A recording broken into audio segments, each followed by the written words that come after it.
Hello and welcome to the Career Changers.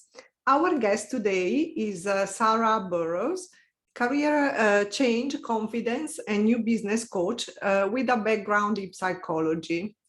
Sara has a master's degree in psychology, accredited by the British Psychological Society, has worked with coaches in a British military rehabilitation program, and has supported leadership training and mentoring programs with corporate organizations. She works one-to-one with women and men to find the courage and clarity they need to transition into a job they love. A few years ago, I pivoted in my career to run my own coaching business, and it taught me all of the things I wish I'd known and had the courage to do previously, instead of falling into a job because I thought it was right, Sarah said.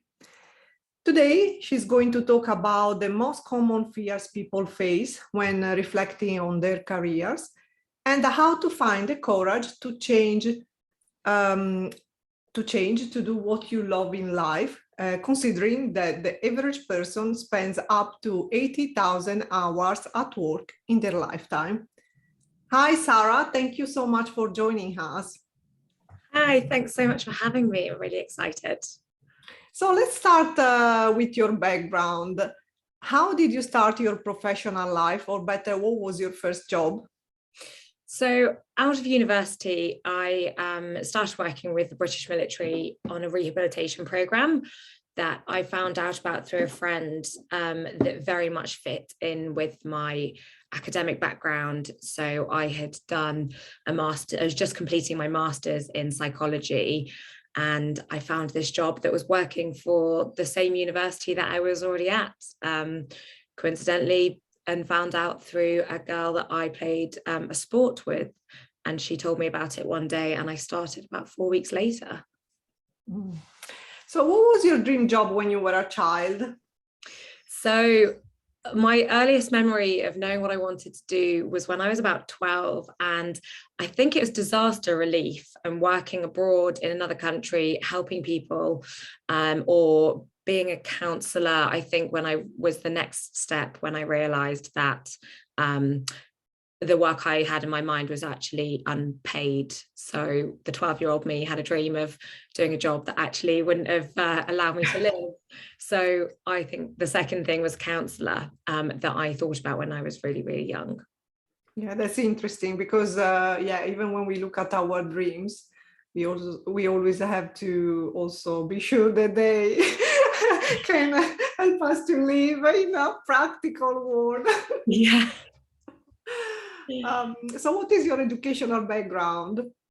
So I've got a master's degree in psychology and an undergraduate degree in criminology and psychology. So my master's has allowed me to be accredited by the British Psychological Society, so that if I wanted to, I could practice in sort of for the NHS, in therapy or any of those domains. That sounds really interesting, criminology. Yeah, really, really interesting. I very much enjoyed my degree.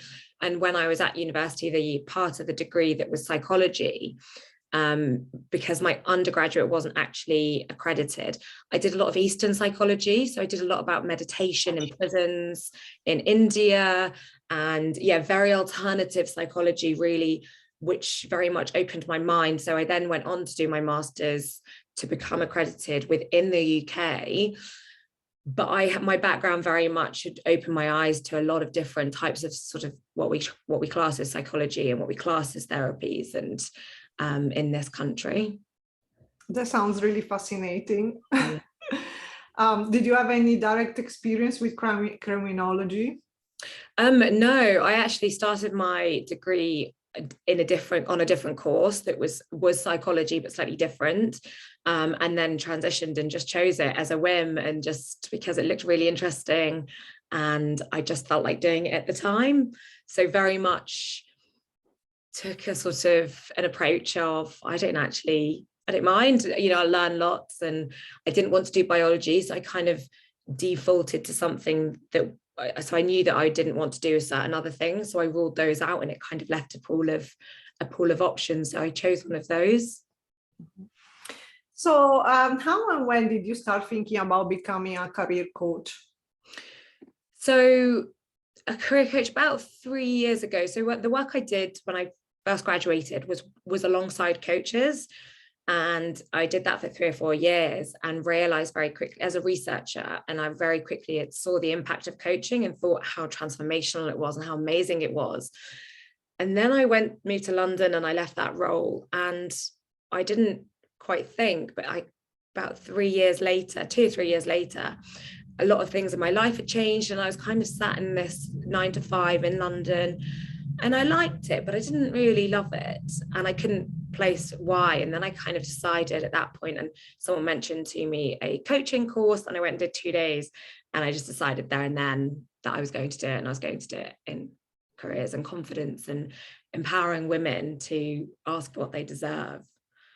Sorry, go on. I was just, so I think it was about 2018, 2019 that I really decided to sort of hone in on this direction. What was your 9 to 5 job? So evaluation officer, which looks at charities' impact. So I did very much enjoy it, and there was a lot of things about it that I enjoyed, and I still do it part-time now as well, because there are elements of it that I enjoyed, but there were elements that I didn't enjoy. And so I've learned now to pull the things that matter and pull those. So even though it's still sometimes the same role description, actually what you can change can make you enjoy the role, even if it's working for like a different organization. So you don't always have to do a complete career pivot, although I have done both. Working in the charity industry. Yeah, definitely. And sometimes it's also about balance. For example, you can do a job that maybe is not as suitable to,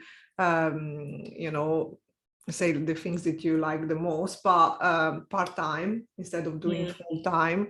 And then you can enjoy because you have the experience, the qualification, and may give you more security. And then you have time to fulfill other aspects of your personality or your dreams.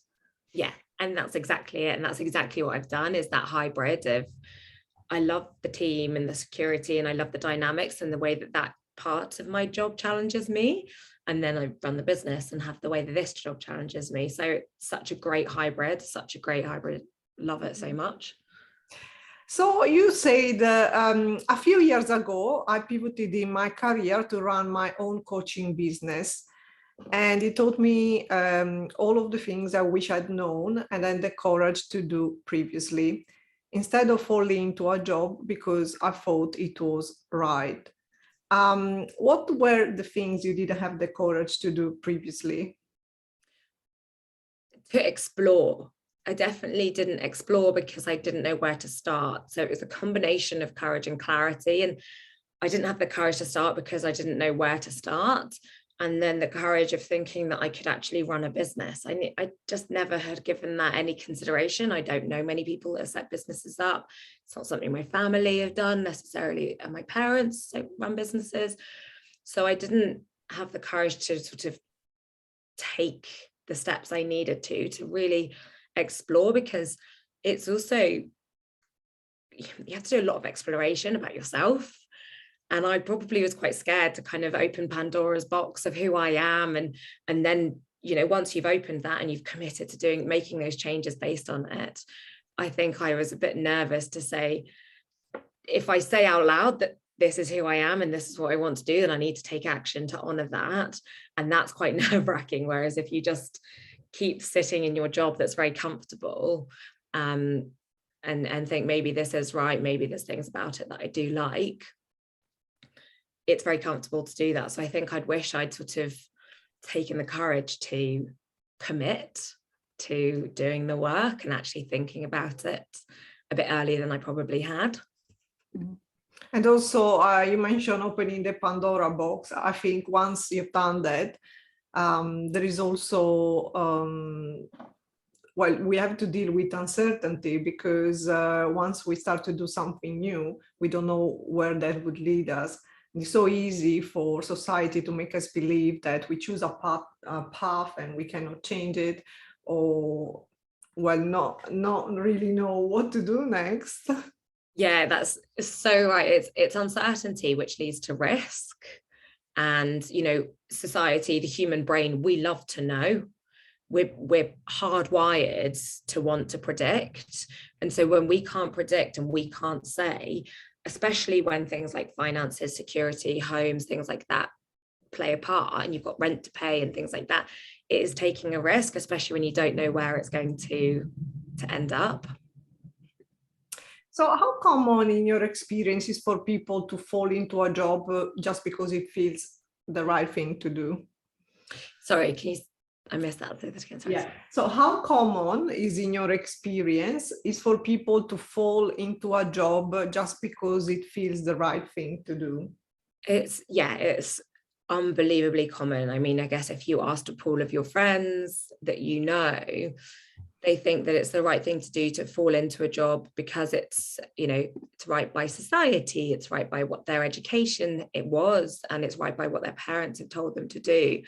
I actually spoke to someone this week who, you know, and certain cultures as well, there's very much an expectation of certain job roles that come with prestige and come with salary increases. So a lot of people fall into it and do 7-8 years of it sometimes. I mean, there's a massive range, and then go, oh, that was right because it's what I studied, or it's right because it's kind of what I thought I should do.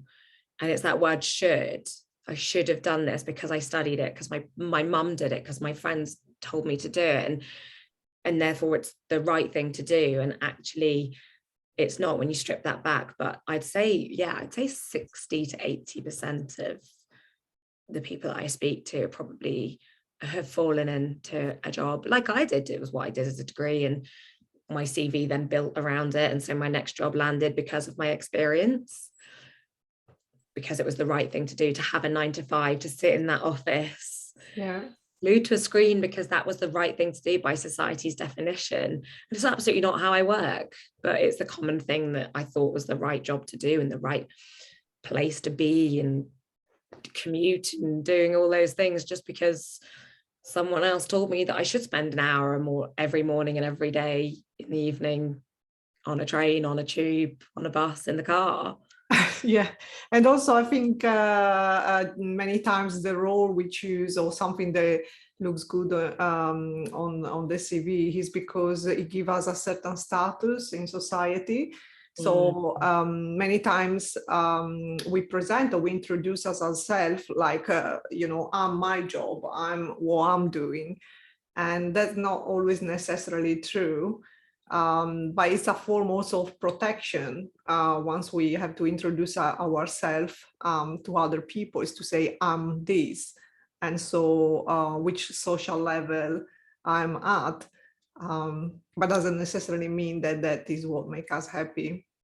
Yeah, and you see that a lot, and it's very much inbuilt into our society, and having that hierarchical nature of job titles that gives us a sense of worth as well, that we think, oh, if I do this, then I'll feel really good, or it demonstrates that level of salary and those kinds of things. So it makes us feel good about those things. And actually, the amount of identity that we hold on to our jobs can be really detrimental in that sense as well. So people unfulfilled in their careers may have some recurrent thoughts or questions that they ask themselves.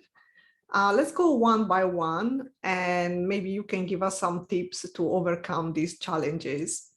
So the first one is that they feel that the right career is out there, but they don't know how to get there. Yeah, this is such a good question, one I get all the time. And it is tricky because everyone's very different in their approach, especially between introverts and extroverts, and the way that people want to learn and the networks people have already got. But one of the first things I always say to people is actually have conversations.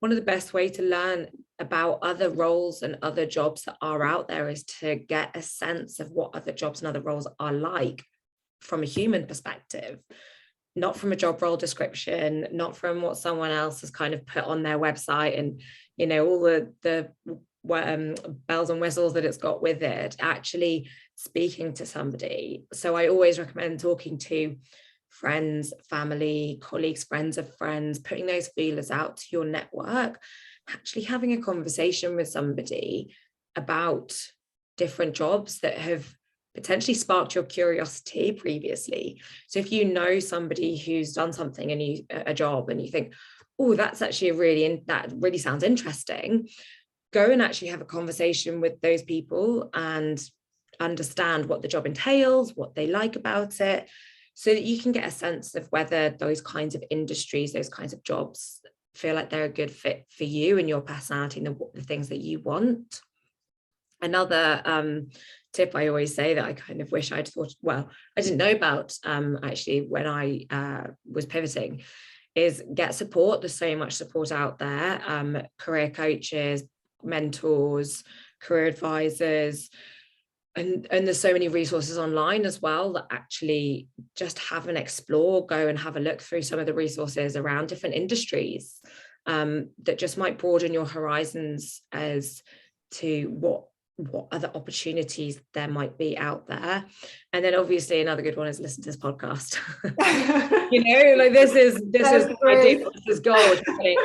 Literal information from experts in the field, and you and everyone else that comes on this podcast is an expert at something and will give you such incredible tips. And I talk about that from listening to it from other people, not just actually gloating about myself.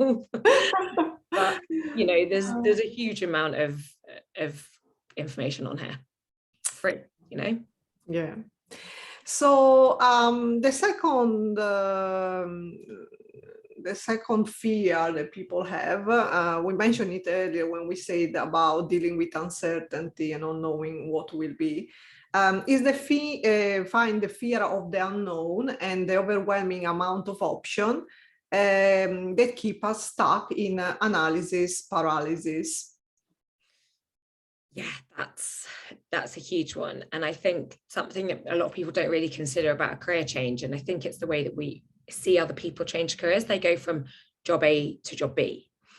And actually that isn't necessarily how a career change works. You don't go from here to there. And the overwhelm comes from seeing that end goal and thinking that feels so unachievable. So the way to overcome that is to break it down and think, if a career change takes on average between 3 and 6 months, depending on the career change that you're looking to do, what do you need to do in between? What do you need to do in the next 2 weeks? And just focus on that and put everything else out of your mind so that you're not getting overwhelmed because you're not thinking about all the other things you need to do. And then break it down month by month and get accountability so that you just focus on that 2 week task. So the third one, well, we have a long bank holiday approaching weekend here in the UK, but it's not the same, I think, everywhere. But everyone has experienced the Sunday dread.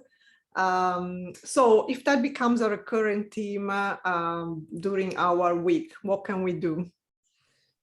Yeah, so the Sunday dread, really, really common and often sparks quite a lot of anxiety within people. The question I always ask people around Sunday dread and that kind of level of anxiety and that dread that people feel is, ask yourself how long you've been feeling that. And if it's a really, really long time, if that's between 6 and 12 months, it might be time to start considering changing and taking some of those steps to think about something new. If it's between sort of 0 to 6, 0 to 8 months, and you think that there is something that you can do to change it within your control internally at work, actually try and do something that will help reduce your stress, as well as there are loads of hints and tips around reducing anxiety, which is usually what the dread actually is in terms of the physical manifestation of it. It's usually the stomach, the kind of not being able to concentrate and focus, whether you're watching television or something else. It's that kind of concern and worry. And there's lots of things about meditation and journaling and things like that that can help immediate. So yeah, I'd say internal work is one, thinking about what you can control at work to reduce that dread. And I've had clients before where the Sunday dread's been paralyzing, and all it's actually taken when we've done some uncovering is a conversation with the manager, that they put the time in, they take the control back of the time with their manager. So instead of that nervousness of waiting for their manager to call on a Monday morning and the dread that came with that uncertainty, they took a bit of the control back, and it did a world of good for the Sunday dread and anxiety. So there are things that you can do internally at work to shift that.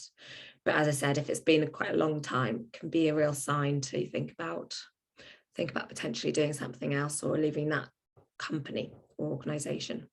Yeah, but it's good to have a reminder that sometimes there are also small action that we can take in the present to make to make us feel better, because sometimes change takes time, and sometimes a lot of time is needed before there is clarity and understanding of what to do next.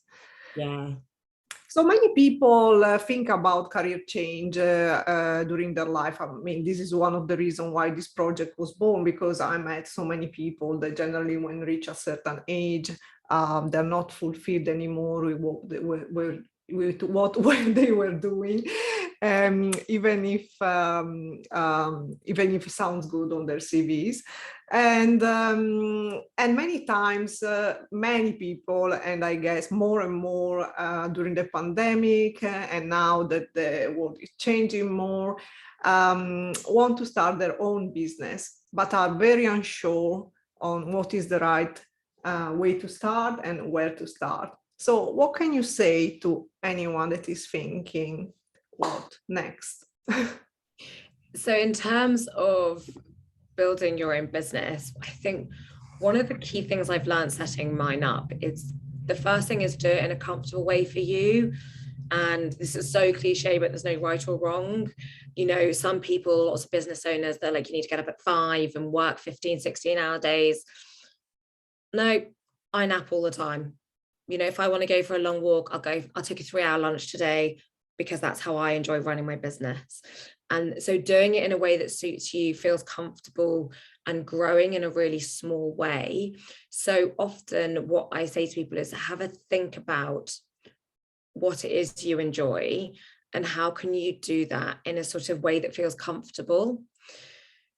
Because if you suddenly get to that stage and you think, I want to set a business up, and someone says, right, quit your job and go and do it. Well, if that doesn't feel good for you because of your values on security and your mortgage that you need to pay, that's not necessarily going to be very useful for you. So there's a couple of things around also thinking about what you enjoy. What do you actually want to spend your time doing? And having a bit of a brainstorm around that as well, about if it was a passion project, what could you do? Could you do it on the side? Could you think about doing it a couple of hours a week or a couple of hours a night? You know, thinking about how it fits in with your current lifestyle as well. And one of the biggest things I've learned setting a business up is get support and accountability, because someone else has probably done this before you, so you don't need to learn it all on your own. And it's not a weakness to pull on other people or to lean on other people or to get expertise from other people. And that was one of the biggest learnings I had in business really early on, is thinking I could do it all on my own. And actually, I was just hitting brick walls all the time trying to achieve anything. Whereas when I started asking people and started getting a business coach, business mentor, and breaking down that overwhelm, it made quite a lot of difference to that shift. Yeah, and it's important to remember that sometimes when we think about starting a business, we always think about all the startup or big investments, but generally it's actually really starting maybe to dedicate 1 or 2 hours in the evenings or in the weekends, and then give space and time for the creativity to develop that idea, because it may take time and then direction may be different than what we were thinking initially. So yeah, it's a great way to start, I guess. Yeah, it's absolutely what I work with a lot of my clients on is, and I do, I specialize in career change, but also with the exploration of obviously business startups. And a lot of the time it is, how is this fitting in with your life so that you can still, transition, but you don't need to quit and do it all full time. Let's explore, how many times you want to do that a week, how many, I've got an artist at the moment, and I had to say to her, how many, she's got a full-time job now, how many commissions can you take? And she's like, oh, I hadn't thought about that. And I was like, that's where you need to come from. It's like having that hybrid and that, having it as a second income rather than going all in and setting a business up. And then, like you said, the investments and things that you then need to do that can be quite big. So the fifth point is still find yourself in a job you've said you are unhappy for a very long time. Yeah, this is such a good one. See a lot of people who sit for sort of 3 or 4 years and they've kind of known they've not been happy for that long, and they kind of think, what is too long is a really good question as well. What is too long? There's a fine line between having a bad spell at work and then actually needing to leave, and that's a really tricky thing to answer. But the first thing that if someone's sort of in a job and they haven't changed and they've been there for 3 or 5 years and they've not liked it for that time, maybe, is understand what's keeping you there. Something's keeping you there. So, for example, knowing your values, knowing who you are, and knowing what it is that's keeping you there is key. Because that awareness over that barrier that stopped you leaving so far is the thing that you need to overcome. So if you think of, different reasons for staying, if you're trying to overcome a barrier, but that barrier is, say, for example, you've got physical barriers and you've got a wave or a wall. Well, you want a ladder for the wall to climb over it as a physical barrier, but you don't want a ladder that goes over the wave, because obviously it won't work. And it's the same with, metaphorical barriers at work, as if you've got something that's keeping you there and it's anxiety or stress or financial security, you want to approach those completely differently, because the solutions to those barriers are totally different. And so you've got to really think about, why are you still there? What is it that makes you get up every morning and still go to that job? Because if you don't sort that out, leaving's not going to necessarily happen. So that's kind of the first thing, is that creating that awareness over what it is like. And then accountability and support can also be really helpful. If it is that thing that you've been there for too long, is have someone who's going to support you to move, or have someone who's going to keep you accountable so that you don't slip back into the comfort zone, the easy option, so you stay on track to take that leap and have that courage. Yeah, and I think sometimes what actually keep us in the same situation for a long time is that in some ways, it's habit, or we love the routine without realizing that. And we need sometimes something big that can shake us before we can actually look inside ourselves and realize that maybe we were not as happy as we thought we were, or that we have lost a little bit track of ourselves and our real ambition and dreams. Yeah, and it's comfort, isn't it? It's that comfort of, it. And so I love comfort. Yeah, we all love comfort. Oh my God, we love comfort. We are hardwired for it. Like, our brains literally, that's what they're there for. They're there to keep you safe, right? Yeah. Your brain is hardwired to keep you safe. That's its job. That hunter-gatherers, that's their job. Your brain needs to keep you safe. So you don't want to take those big risks, because that puts you out your comfort zone. So why would you do that? No. And then it can become your norm, which is something I picked up on when you were talking then, is that habit and that routine becomes your normal, and your level of happiness becomes your normal, and you lose sight of that ambition, because this is what you've become to accept. It starts to change a bit. So the last point, the sixth one, is that you find that your motivation to change career has disappeared because you are unsure of what to do. Yeah, and I sort of spoke to someone a while ago about something similar to this, and they said they feel like they're in the middle of a swimming pool and they don't really know which way to swim, so they just kind of sort of don't know what to do. And yeah, motivation's key because of the length of time it can take to make that change. Keeping disciplined and motivated on track when you don't necessarily know what to do is really difficult. And I think actually acknowledging that, you know, you're not sort of lazy or, you know, not sort of taking charge of it just because you may not be moving at the pace you want to. And one of the biggest ways to get over this is accountability. So one of the biggest ways that I talk about a lot in the material I deliver, blogs and video content and things, is motivation and discipline and accountability. And a prime example of this is if you say that you're going to work out tomorrow, but you have an idea that you're going to work out tomorrow, versus if you book a gym class tomorrow with a friend, the likelihood that you're going to do the second option of that is quite a lot more than the option of you thinking that you might at some point work out tomorrow. So accountability, and the research shows that if you have an idea of doing something, you're 10% likely to actually achieve it. If you go through having an idea, planning it, talking about it, and getting accountability, you're up to 95% more likely to achieve it. So having accountability to maintain that motivation is your quickest and easiest way to do it, whether that's telling someone else, getting a coach, putting reminders in your diary, whatever those ways are that you keep accountable, increases your likelihood to 95% of actually achieving that thing. That really makes me think.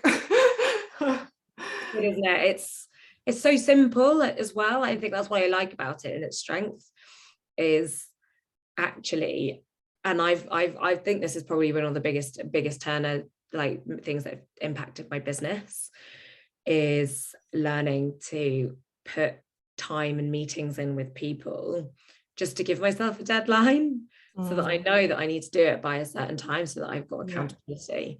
And it just takes so much stress off. Having to find the motivation to do it all the time is really difficult.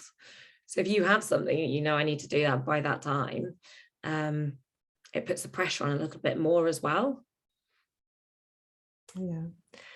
So we often forget how each of us, with our choices, can have a positive impact in the world. How do you feel your career changes made the world a better place? For me, people are happier, and it's as simple as that. People that are overcoming huge barriers to themselves that have held them back for years and doing something that they love, people waking up excited, because it's not, when you're happy in your career, it's not just your career that's impacted, it's the people around you, it's the time that you spend outside of your career. And that is, for me, one of the biggest things. And the impact I hope that I make is women asking for their worth. And, you know, a lot of stuff I do is salary negotiation and appraisal negotiation, because women don't ask anywhere near as amount as men, and women don't apply for jobs at the same level as men. So it's to some degree just empowering women as well to say, no, I deserve this, I can do it, I'm good enough for it. Because sometimes all you need is someone else to sort of give you a bit of that fire. I'd love to close a bit of the pay gap in my my time as a career coach as well. Yeah. And I mean, you mentioned something about this. It's interesting also that when we change career or we align with our dreams, we also start to be surrounded by different people, and we create our own tribe. While when we are just doing our job, it may be that we still may have good relationship and friendship, but maybe we're still looking for something that is really aligned with our passions. Mm. So fear, lack of clarity and confusion can make us wonder if there is more to life than what we are living. What can make us understand if we are heading in the right direction? This is such a big question to answer in a couple of minutes. Well, maybe the feeling that we can look for. Yeah, and that's exactly what I went with, because it's the easiest and most difficult thing to think about. But does it feel good actually checking in with yourself? You know, how does your body react? What does your energy say? Are you tired? Are you happy? Are you excited? And tracking that, you know, over the course of a week, 2 weeks, with whatever you're doing, to see where's consistent, to see what elements of life, careers, everything feel good to you, and not to anyone else, but to you. And I think being honest with yourself in that is one of the most powerful things you can do. So not doing it by society standards, or doing it because, you know, it sounds right, or it's what you think you should write down, but journaling, you know, every day for 2 weeks at the end of the day, to see what was it during that sort of day that you enjoyed. And that helps with the clarity of, oh, this is actually what I like doing. Even just as a starting point, there's obviously so much more, like we talked about values and everything else, like there's a whole host of other things, but just actually recognizing what you enjoy at work can be a really good starting point. In your experience, how important is to find our life purpose, and how can having a life purpose can change our professional lives? Again, such big questions. I love it. It's funny, when I reflect on the words life purpose, I felt like it was a bit narrow for me, and actually it's life purposes, and you're allowed to have many. Instead of idealizing one trait to hold on to, actually realizing there's lots of things that can make you feel completely fulfilled and be your life purpose, and letting go of that notion that it's a thing that you're working towards, and once you've got it, you'll have something that makes you happy. And actually recognizing that doing things that make you happy and living your purposes, and you can have many, is much more useful and much more powerful, because you can have lots and lots of jobs that allow you to live out your like purposes, and maybe there is kind of one overarching theme, but there's many ways to have that in your career and in your professional life that looks slightly different, but is still sort of the same thing overarching. So for example, for me, mine's helping people, is maybe that's my life purpose, but I do it in very different ways, in different roles and different professional settings. So I love the idea of it being life purposes, and there's many, and that therefore we're not holding on to one, and that they can look different across different roles as well. And that it's not just, because I think that's part of the problem when people see career changes. They're like, oh, well, I need to get that job because that's fits everything, and not necessarily thinking there's lots of jobs as long as you're looking at your values, your purpose, and everything else. Yeah, and many times we can realize our life purpose. It's not always necessarily through a job or a career. We can have also a job or a career that can be functional and can help us to live and cover our expenses, or maybe use some of our practical skills that we've learned at school, at university. And then we may be volunteering, or we have a creative project. So yeah, as you say, there are many ways to actually find life purposes. Yeah. So why are we often scared to ask for guidance, and what difference can make having someone to guide us in the right direction? So for me, being scared of asking for guidance is kind of what I was talking about earlier, in that you're accepting that it's real. You're voicing that thing needs to change. And that's what held me back, is that I kind of had an inkling that I knew that what I was doing didn't sit with me completely, but I was nervous to sort of say that out loud because it made it very real. And then when you say it and then it's real, people expect you to do something about it. And you kind of yourself, you know that you then need to do something about it. If you acknowledge that you have a problem, or, you know, a problem being that you want to leave your job or you want to change industries, and that is quite scary. And like I was saying earlier, you know, that uncertainty definitely creeps in again, about what does this look like, and I don't know what is going to happen, and that is exactly why having someone to guide you in the right direction is so powerful, because it removes some of that uncertainty, because you know that someone's effectively holding your hand down the sort of path of self-discovery, which sounds very profound, but it takes some of that uncertainty and that risk out of it, and can help people so much just for that alone.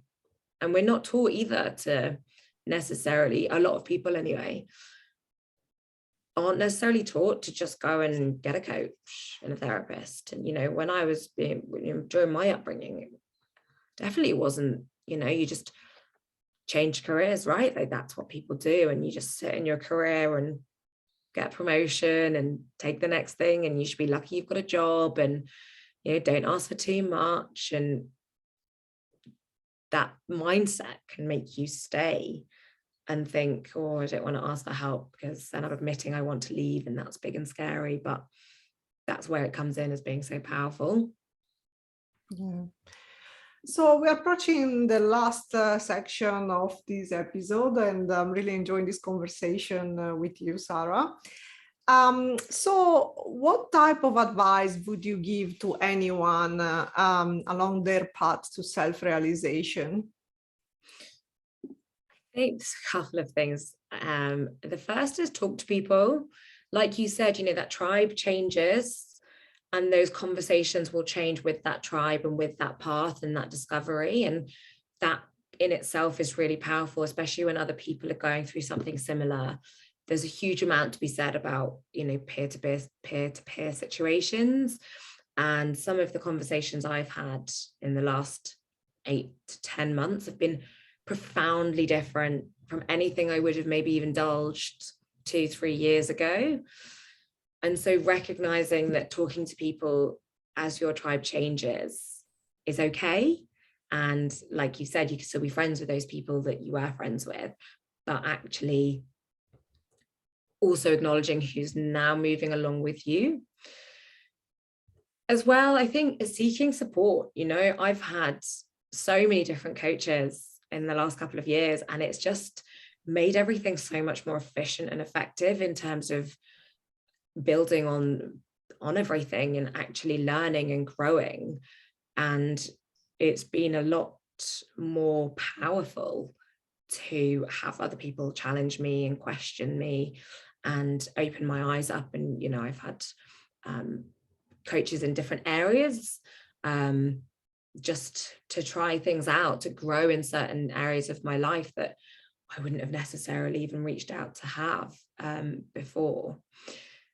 And also to realize that it's actually quite a long path. You know, self-realization is actually, you know, something we're always going through, and it's not an end goal. You don't just get it. You don't just work for 6 months. It's not a certificate, promotion, or anything else that you get when you finished a course. You know, we're always growing and learning and building. And that's quite, I think that shift in mindset can be very useful as well, to think, yeah, going through this. Yeah, that's a great reminder, because also it allows us to think that sometimes we want to achieve everything in 1 day, 2 days, 1 week, 1 month, 1 year. But generally, it will take more time than expected. But it's also good to enjoy the journey. So to remind us to have some good times in between, take breaks, have fun, and yeah, enjoy the journey. Yeah, and I think as well, realize that some of it's not going to be that easy and that pretty. And, you know, that's also, you know, as I said, opening Pandora's box can be quite kind of nerve-wracking because you don't know what's sort of in there. That's the purpose of opening the box, and actually that can be pretty tough as well. And honor that, give space for that. Don't just think that there's some shining light that everyone's walking to on this path of enlightenment. Yeah, it's all exactly. sunshine and rainbows. It's actually quite difficult at times. Yeah, I think there can be moments of enlightenment. Yes. Several, and then there is that feeling of progressing. And then moments where you go back and you're like, now I don't know. Yeah, absolutely. Yeah. And I think I had quite a big realization when I realized that. And when someone said that to me, they're like, no, that's right, that you're having both. I was like, good. Good. That makes me feel a bit more. Yeah. I was thinking about, I don't know how to translate that. I remember there is a say something like that, you need chaos to create something.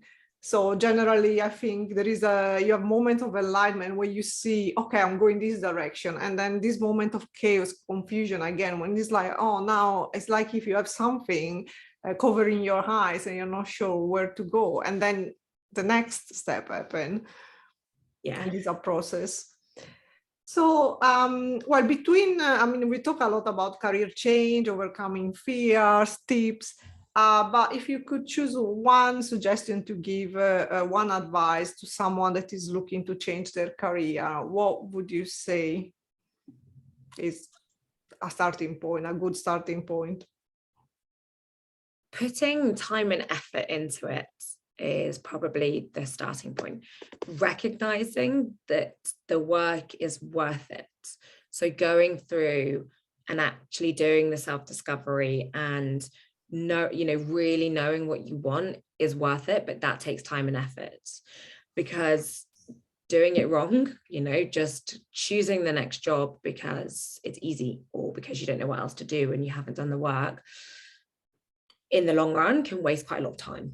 If you end up doing it for a year, 2, 3 years to realize you're not happy in it, whereas you could have spent 3 to 6 months doing this work. The work I take my clients through, which is understanding yourself, knowing your values, your strengths, your profiles, all of that is so worth it in the long run, and recognizing that energy and that time and that effort is valuable, even if it feels a bit long and a lot of effort to start with. So, well, we are now approaching the last question, and you've been very inspirational, and you shared your wisdom with all the career changers out there and our listeners. But if you could give yourself a piece of advice, what would you say to your younger self? To recognize that there aren't bad experiences, but they're lessons that teach you. And what I mean by this is, so I literally had a client the other day, and there was quite a lot of she's beating herself up a bit about the fact that all these jobs had happened. I said, but they've given you such a good picture of who you are and what you want to do. And so changing that approach to the way that you look back over your experiences, I actually think some of that came from another podcast that I listened to, that there aren't bad experiences, only lessons. To take the pressure off yourself that you may have got it right or wrong, and recognizing that there is literally no right or wrong, and you'll learn lots from those experiences. Yeah, and many times it's about also forgiving ourselves.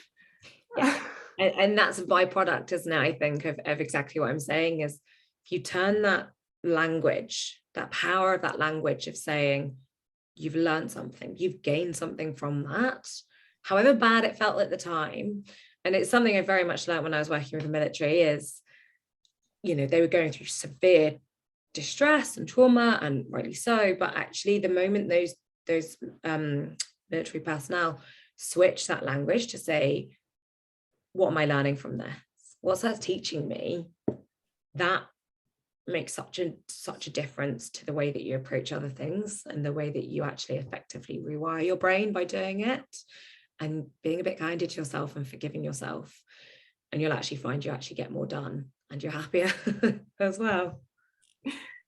So yeah, as you mentioned, you have worked with coaches in a British military rehabilitation program, and at the Career Changes, we cover military career change because it has its own challenges. So in your experience, what are the biggest challenges that military people face during their careers?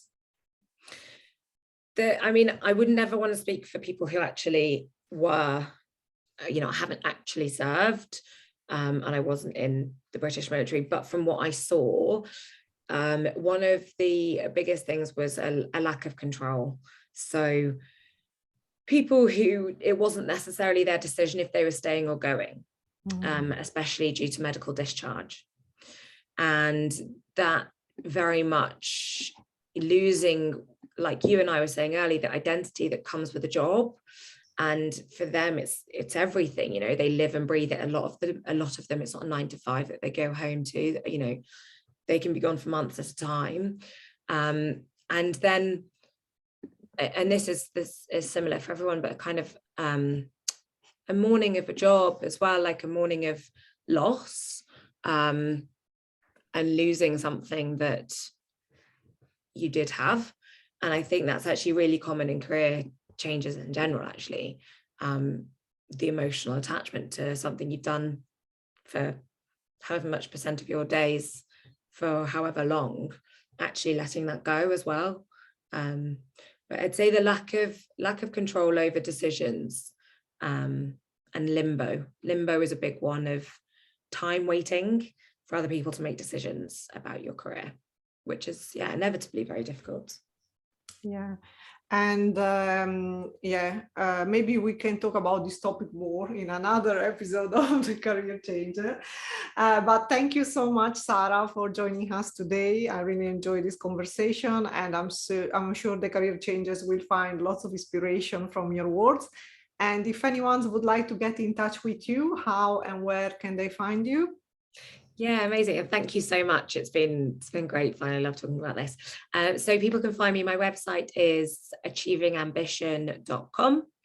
My Instagram is achievingambition_, and my LinkedIn is Sarah Burrows Coaching. And they're my 3 main platforms. Thank you. Thank you, Sara. And last message for our listeners, don't forget to subscribe to our channel and tune in next week for a new inspirational episode of the Career Changers. Thank you.